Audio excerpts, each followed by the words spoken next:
ఏ తల్లి అనుగ్రహము కొరకు లోకములో ఉన్న సమస్త ప్రాణులు ఎదురు చూస్తాయో, ఏ తల్లి యొక్క అపాంగ వీక్షణము అంటే ఇలా తిన్నగా కూడా ఆవిడ చూడక్కర్లేదు, ఇలా కడగంటి చూపు చూస్తే చాలు. అపాంగై, అమ్మవారు ఇలా చూస్తుందిట, కడగంటి చూపు అంతే. ఆ ఒక్క చూపు చేత ఒకడు మహదైశ్వర్యవంతుడవుతాడు. అమ్మవారికి యశస్విని అని ఒక పేరు లక్ష్మీదేవికి. యశస్విని లలిత కవనివ్వండి, పార్వతి కవనివ్వండి, లక్ష్మి కవనివ్వండి, సరస్వతి కవనివ్వండి, ఆ పేరు ఉంటుంది తప్పకుండా.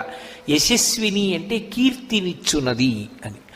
కీర్తి మనిషి జీవితంలో సంపాదించి తీరవలసినటువంటి విషయం. అందుకే భూపసభాంతరాళవన పుష్కళవాక్యతురత్వమాజి బాహాపటుశక్తియున్ యశమునందనురక్తియు ప్రకృతి సిద్ధగుణంబులు సజ్జనాళికిన్ అంటాడు భర్తృహరి. మంచి కీర్తితో నేను ఉండాలి అన్నది సద్బుద్ధి కలిగి